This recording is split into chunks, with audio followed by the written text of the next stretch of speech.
E uma boa noite para vocês que estão aqui mais uma vez e você também que está nos acompanhando através das redes sociais. É muito interessante voltar aqui para o Jardim América e encontrar diversos rostinhos conhecidos, a Bediel ali atrás também, e muitas pessoas que fizeram parte da nossa história e continuam fazendo aqui também, servindo na Novo Tempo. Que Deus abençoe grandiosamente a sua vida e a sua escolha de estar aqui nesta noite, tá bom? Bom, nós vamos conversar um pouquinho nos próximos minutos a respeito de 2 capítulos do livro que vocês estão estudando aqui nas quartas-feiras. O livro é A Mais Linda História de Amor e hoje a gente vai falar um pouquinho mais a respeito do capítulo 5 e o capítulo de número 6. O capítulo 5 tem o título de O Código e o capítulo de número 6, O Libertador. E eu confesso para vocês que quando a Julimar me fez ali o convite e eu olhei aqui justamente o tema desse capítulo de número 5, eu senti um leve arrepio ali, viu? Porque eu lembrei de um estudo que nós estamos preparando ali, e o tempo não para, está chegando cada vez mais perto da gente lançar esse estudo, e nós estamos naquela correria de sempre que vocês já conhecem na Novo Tempo. Então, quando eu olhei isso aqui, eu falei assim, meu Deus, me lembrei do nosso estudo. Mas, enfim, a gente vai dividir os próximos minutos em 3 temas que vão aparecer aqui dentro. Nós vamos falar um pouquinho a respeito da lei, ok? Nós vamos falar um pouquinho também a respeito do santuário. E nós vamos terminar falando a respeito de Jesus e como esses 3 pontos se conectam na sua vida, na minha vida. Como isso traz significado para a nossa caminhada cristã e o que isso pode mudar na sua concepção a respeito de Deus, ok? Bom, eu trabalho ali no departamento de web da Novo Tempo, trabalho com internet praticamente 24 horas por dia, e eu estava ali preparando essa mensagem e resolvi fazer ali um desafio para a inteligência artificial.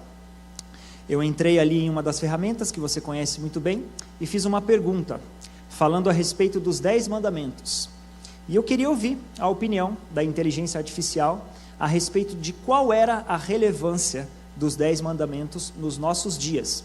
Não coloquei nenhum detalhe a respeito da minha crença, ok? Da minha religião, da minha função. Eu simplesmente queria ouvir a opinião. E então eu fiz a pergunta, né? Qual é a validade dos 10 mandamentos nos dias de hoje? E a resposta foi o seguinte: os 10 mandamentos continuam válidos nos dias de hoje, como princípios morais e espirituais universais. Eles não são apenas leis antigas, mas orientações que revelam o caráter de Deus e apontam para o amor a Ele e ao próximo. E até colocou aqui uma referência, né? Mateus capítulo de número 22. E terminando a resposta, ela me disse o seguinte: embora dados em um contexto histórico específico, seus valores, como respeito à vida, à família, à verdade, à fidelidade e ao descanso, permanecem atuais e aplicáveis para uma vida ética, justa e em comunhão com Deus.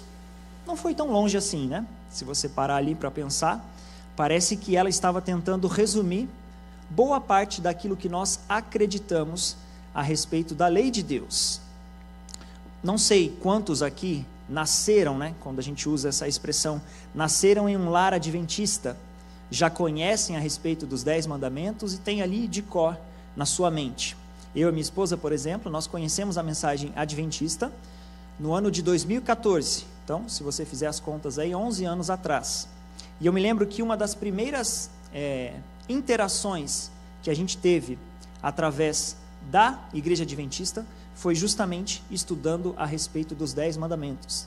Eu venho de um berço católico e você sabe muito bem que a interpretação ali dos 10 mandamentos é um pouco diferente. Principalmente ali algumas adulterações.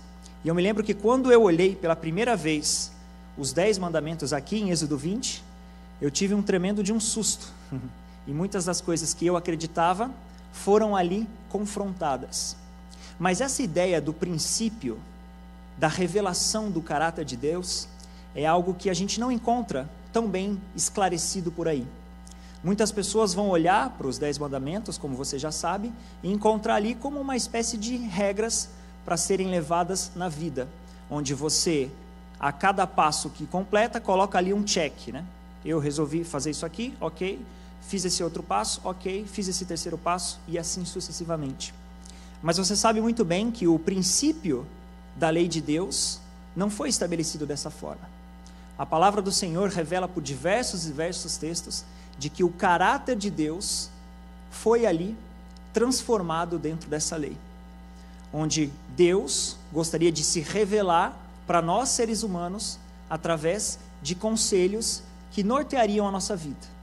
E é muito interessante porque quando você abre ali em Êxodo 20, você vai encontrar aquela clássica definição e divisão dos 10 mandamentos, onde os primeiros 4 dos 10 mandamentos, falam a respeito do relacionamento entre você e Deus, ou seja, uma percepção vertical. O que Deus espera de mim e de você.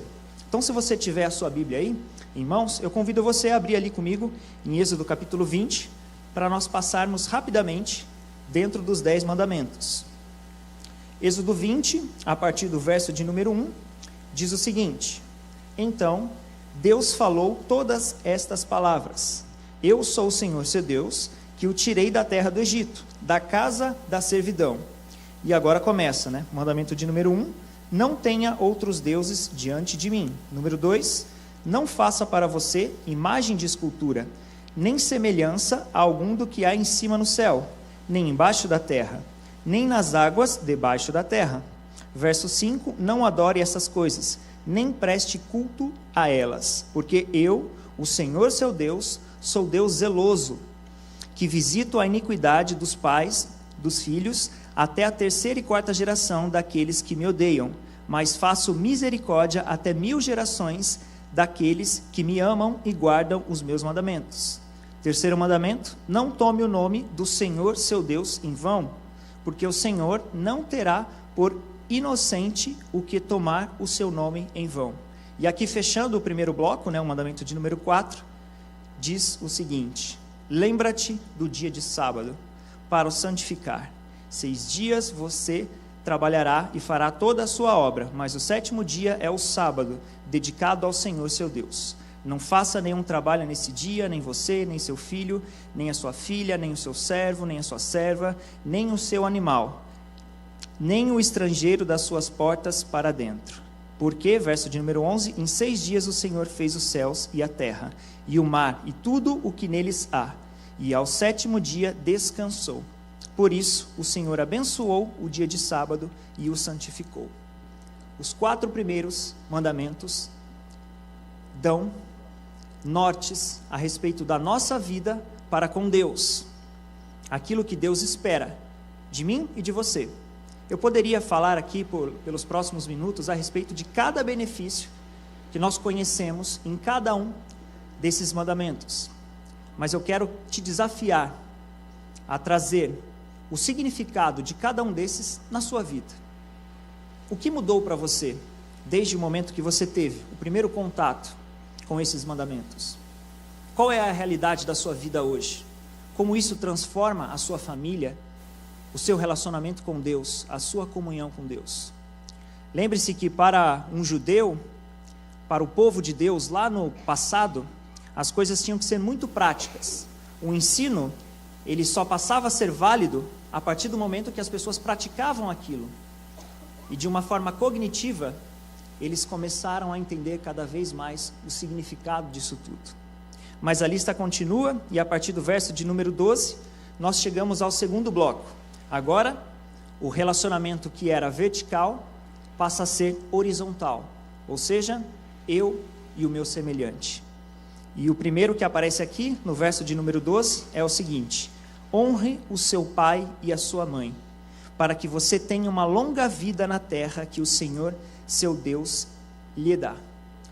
Eu acho muito interessante esse mandamento, porque por diversas vezes nós, ao explicarmos esse detalhe de honrar o pai e a mãe, nós pensamos e aplicamos muito em respeito à vida do filho com o seu pai. Mas recentemente, ali na central, aqui de Jacareí, onde a gente congrega, nós passamos por uma situação onde um dos nossos líderes ali, do grupo de jovens, acabou perdendo o seu pai, em um acidente muito trágico. E ali no diálogo, na conversa que eu tive com ele, eu até fiz um convite para que no último domingo, no Dia dos Pais, ele pudesse compartilhar a história dele. E você deve estar se perguntando, né? Nossa, você chamou ele justamente para falar no Dia dos Pais? Mas o que mais me chamou a atenção na história dele, e pelo qual eu fiz o convite, além de ter um pouco mais de intimidade com ele, é a maturidade que ele teve em relação ao passar por aquela situação. E eu lembro que um dos momentos que ele estava ali falando, contando o seu testemunho, ele disse o seguinte, que a mãe dele, quando estava voltando do velório do pai, virou para ele e disse assim: filho, a partir de agora, o seu pai vive em você, e você vai honrar o nome do seu pai. Agora ele está descansando, mas ele permanece em você, no sentido de honrar e continuar honrando o nome do seu pai e da sua mãe. Os mandamentos continuam, eu poderia falar aqui diversas reflexões, mas no verso de número 14, nós temos outro grande mandamento aqui, em relação à nossa vida para com o nosso próximo, né? Não cometa adultério. Verso de número 15, não furte. 16, não dê falso testemunho contra o seu próximo. E no verso 17 aparece o seguinte: não cobice a casa do seu próximo. Não cobice a mulher do seu próximo, nem o seu servo, nem a sua serva, nem o seu boi, nem o seu jumento, nem coisa alguma que pertença ao seu próximo. No livro Patriarcas e Profetas, na página 186, Ellen White, comentando a respeito dos 10 mandamentos, ela faz um resumo a respeito de todos esses mandamentos, dizendo o seguinte: a raiz de todo o mal que nós encontramos na nossa vida está justamente nesse verso de número 17, quando diz a respeito da cobiça. É a cobiça que derruba o ser humano. A cobiça pela vida que você encontra de uma outra pessoa, por um homem ou por uma mulher que não te pertence perante o matrimônio, por uma desonra, por uma busca desenfreada em produzir cada vez mais ou se enriquecer cada vez mais. É justamente esta cobiça que traz tanto mal para o ser humano. E é muito interessante porque tantos anos atrás, Deus, querendo proteger a nossa vida, entrega estes mandamentos, que acima de tudo simbolizavam a vida, o seu caráter e o seu amor. Dentro dos capítulos que eu mencionei aqui para vocês, de número 5 e 6, a autora vai trazendo mais aspectos que vão se encaixando a respeito desse tema, mas eu não posso tomar muito mais tempo a respeito desse bloco. Eu só quero dizer para você mais uma questão, que é justamente a respeito do propósito da lei. Lá em Romanos capítulo 7, verso 7, Paulo vai dizer que o propósito da lei é revelar o pecado. Revelar o pecado.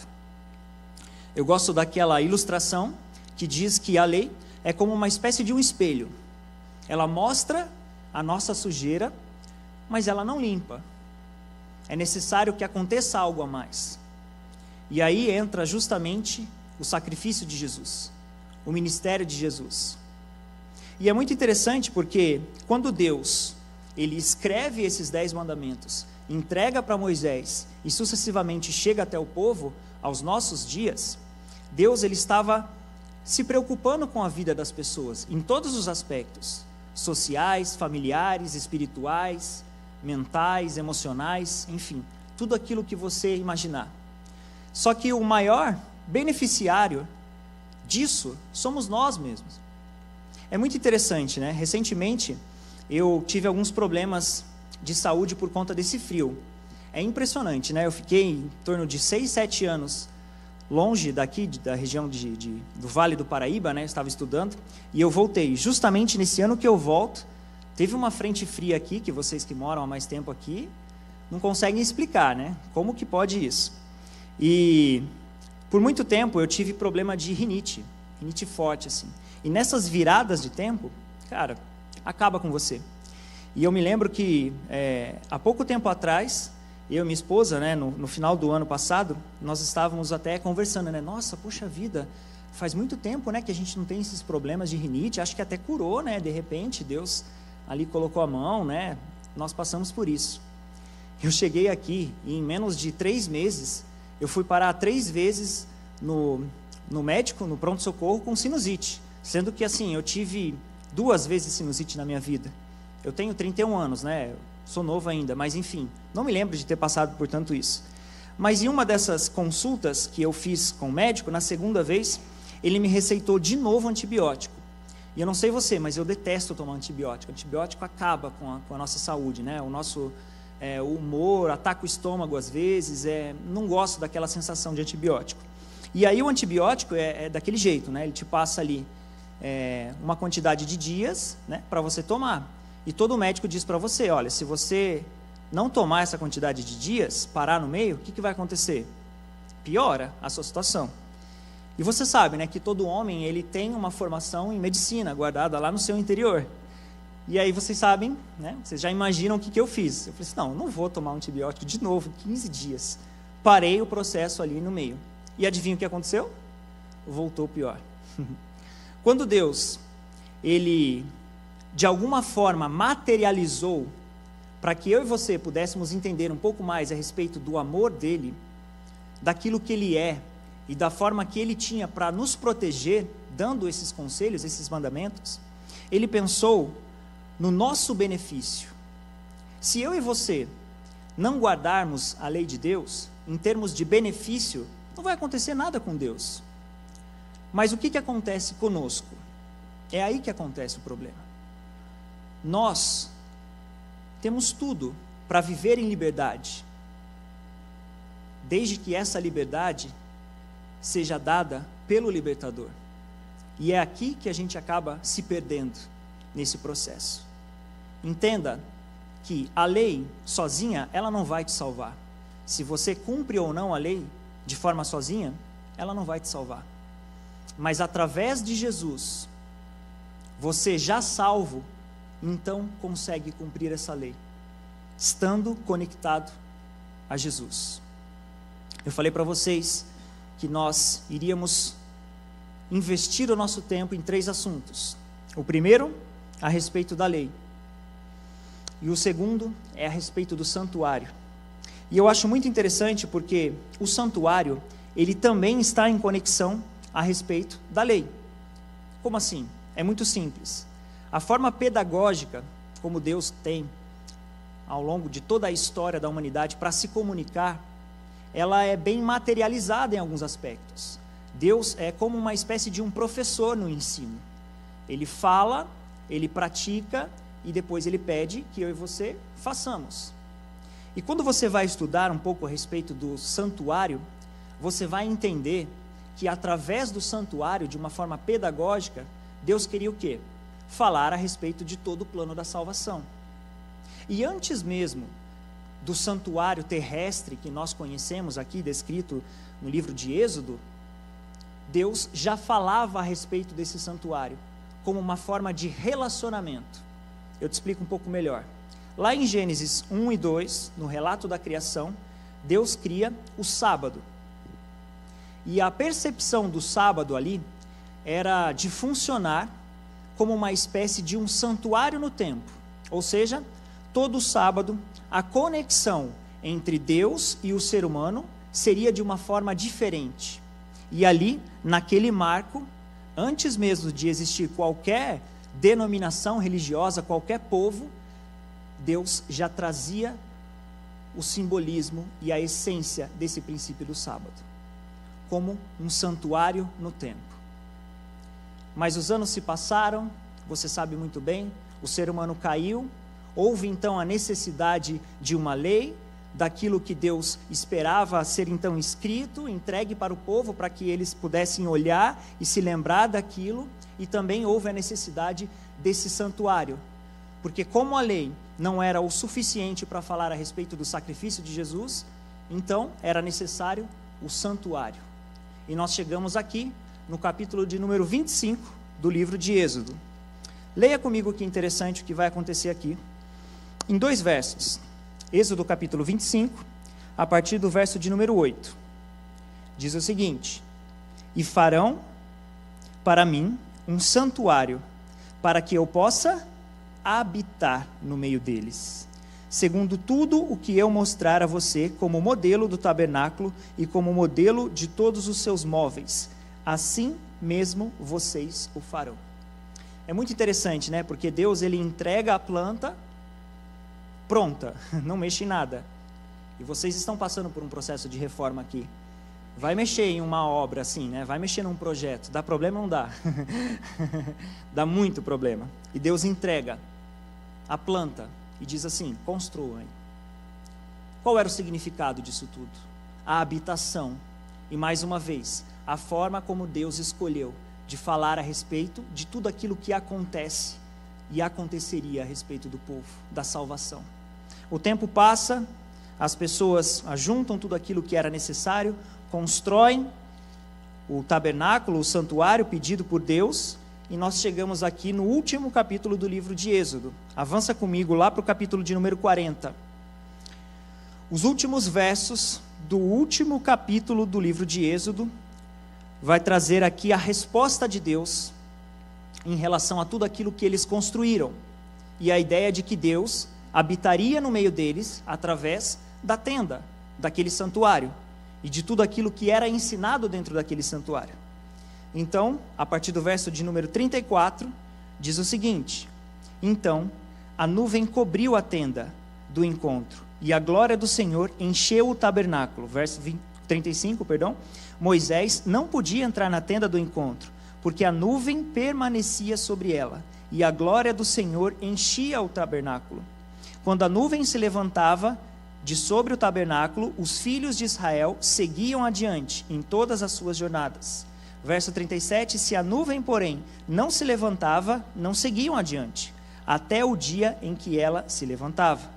Verso 38, de dia a nuvem do Senhor repousava sobre o tabernáculo, e de noite havia fogo nela, à vista de toda a casa de Israel, em todas as suas jornadas.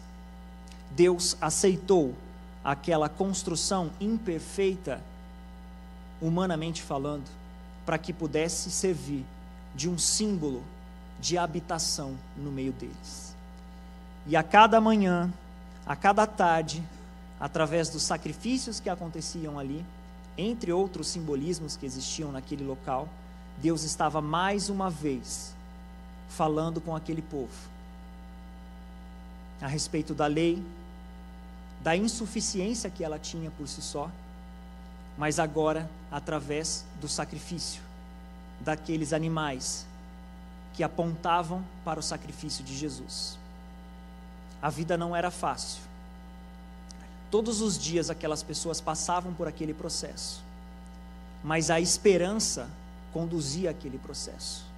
Essa nuvem, que aqui é descrita por Moisés, simbolizava a presença de Deus do lado de fora, cuidando daquele povo. Mas dentro daquele santuário, Deus também se manifestava através da Shekinah. A presença de Deus estava ali no meio daquele povo. E é muito interessante a forma como Deus se apresenta e se revela. Ele sempre começa do macro para chegar até o micro. E aqui nós encontramos Deus através do santuário, Deus através da lei. Mas as coisas não param por aqui. E interligado com aquilo que está aqui no final do livro de Êxodo, eu quero te levar para o Evangelho de João. E ali nós vamos entrar no último tópico desta noite, falando a respeito de Jesus. O tempo passou, os profetas falaram, pregaram, exortaram, os discípulos apareceram, a palavra continuava sendo entregue para todos. E então, nós chegamos aqui, no Evangelho de João. Jesus já não estava mais no meio deles. E é muito interessante a forma como João escreve. Eu não sei se você já reparou, mas um detalhe muito interessante que existe na diferença entre o Evangelho de João para os outros, é que João, ele vai escrever para aquilo que nós chamamos de uma segunda geração dos crentes. Quem são essas pessoas? Qual geração é essa? Simples. Era uma geração que não viu Jesus, mas era uma geração que precisava ouvir a respeito de Jesus e crer em Jesus. Mais de 99% das vezes que Jesus aparece aqui para curar, no livro de João, ele não toca nas pessoas. Isso só vai acontecer em uma situação. E o que João está querendo dizer para mim e para você? Simples. Não basta você esperar o toque de Jesus na sua vida. O milagre, ele é um sinal. Eu e você não podemos crer ou descrer em Deus se um milagre acontecer ou não, mas através da fé da palavra de Deus. E João, ele começa a falar a respeito de tudo isso, principalmente da pessoa de Jesus. E aqui no capítulo de número 1, no verso de número 14, existe um verso muito tradicional no nosso meio, que traz uma aplicação e uma ligação direta com aquilo que foi dito lá no Antigo Testamento. João, capítulo de número 1, verso 14, diz o seguinte: E o Verbo se fez carne e habitou entre nós, cheio de graça e de verdade, e vimos a sua glória, glória como unigênito do Pai. É muito interessante porque nessa raiz aqui, de habitou, você vai encontrar algo muito parecido com aquilo que eles faziam lá no passado, o santuário. Esse verso, essa palavra que foi colocada aqui, ela traz o sentido de morada. Ele fez uma casa, ele habitou. Em algumas outras traduções vai dizer o seguinte: ele tabernaculou, ou seja, ele habitou com as pessoas. O santuário, ele teve o seu propósito. A lei tem o seu propósito.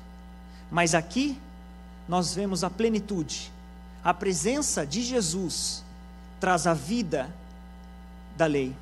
A presença de Jesus trazia o significado real do santuário. E aquelas pessoas poderiam olhar para o próprio Cristo e reconhecer. É como se você gostasse muito de um autor, comprasse os diversos livros que ele escreveu na sua vida, e você guarda todos aqueles livros, e um dia alguém chega para você e fala o seguinte: olha, ele vai estar em tal lugar agora, dando uma tarde de autógrafos, e você leva o seu livro, aquele que mais traz significado para a sua vida, e entrega para o autor, e pede que ele faça o quê? Que ele assine o seu livro.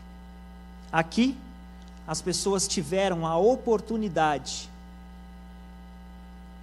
de olhar para o Criador da lei, de olhar para aquele que simbolizava todo o santuário, e agora estava habitando entre as pessoas.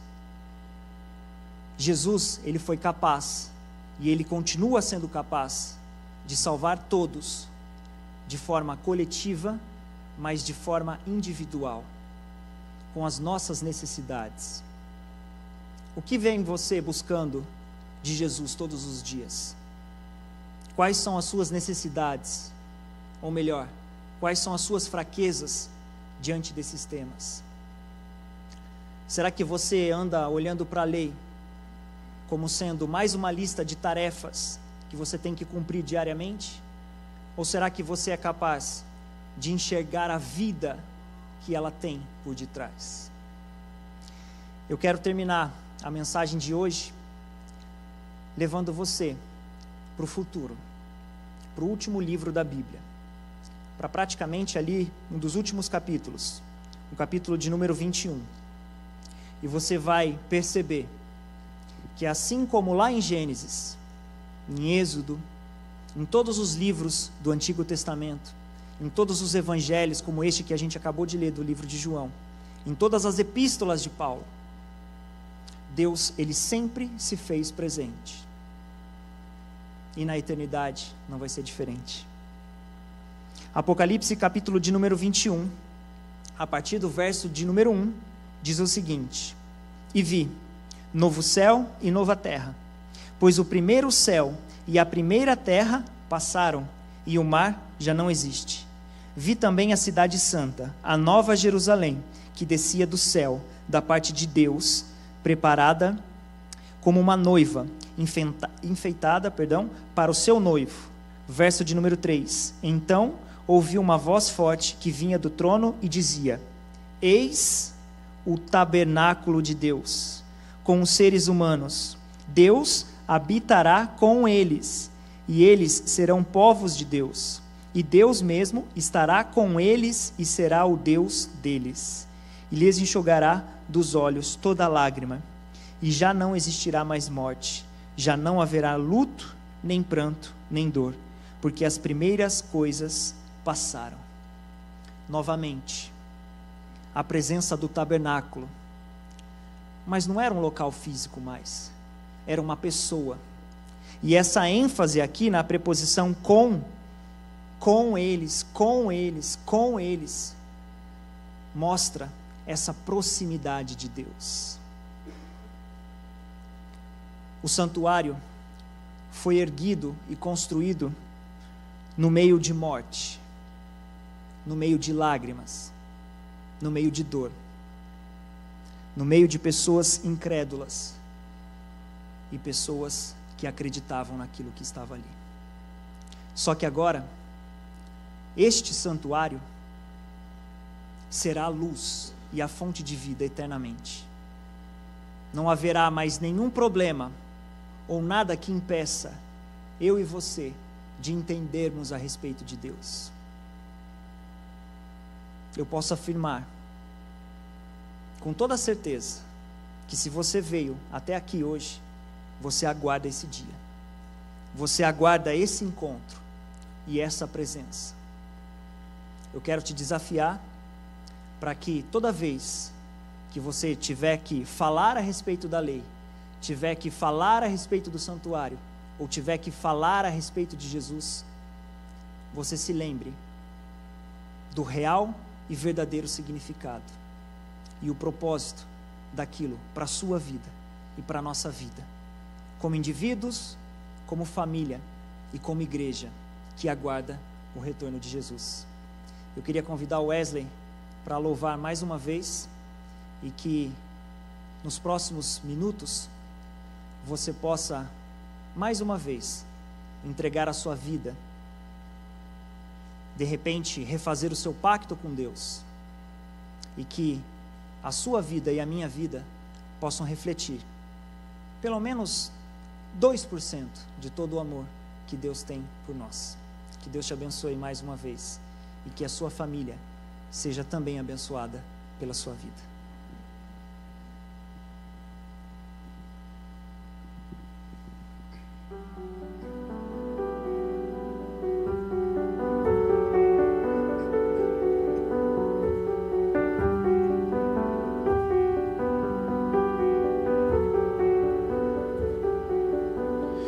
Pra onde vou correr, se tudo que eu faço é incerto?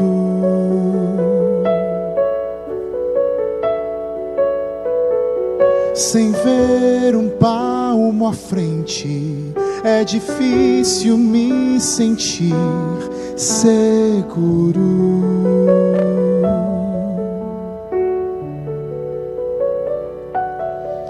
E se eu escolher o mal, pois daqui eu só enxergo o caos. Eu sou falho, sou cego, sou cheio de imperfeições, mas o Senhor enxerga além. Ele é perfeito em glória e saber me dá um rumo em meio à indecisão. Entrego os meus caminhos ao Senhor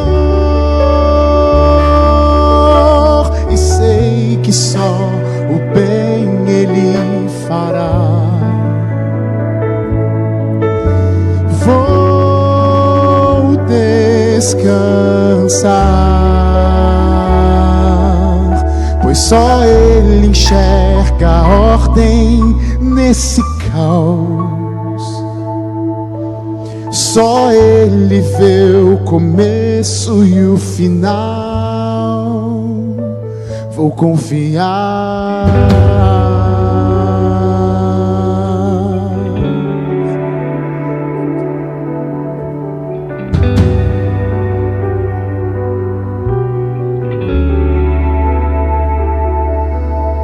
Deus grande em poder, puro e perfeito em bondade.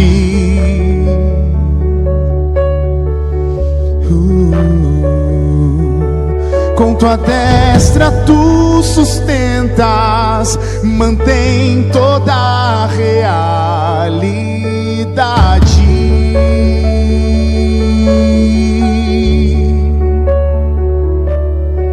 Como posso duvidar do meu próprio Criador? É sábio, justo, transbordante em perfeição. Só o Senhor enxerga além e me direciona para o bem, me dá um rumo em meio à indecisão. Entrego os meus caminhos ao Senhor e sei que só o bem Ele fará. Vou descansar, pois só Ele enxerga a ordem nesse caos. Só Ele vê o começo e o final.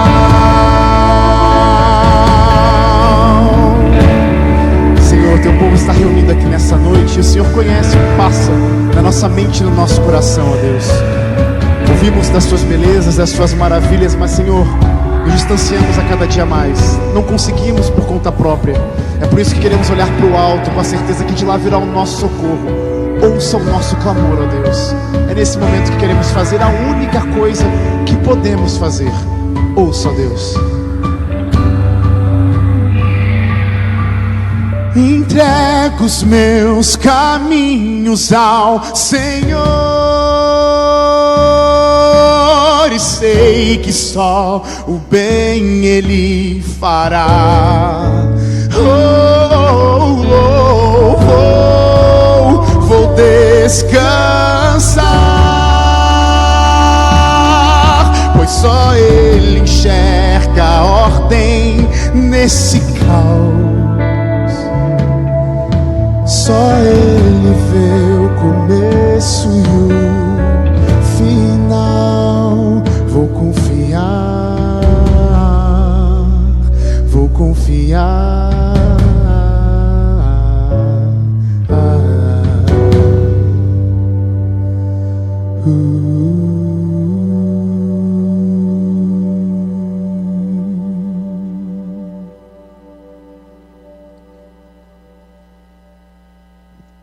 Se coloque de pé, para a gente terminar com uma oração.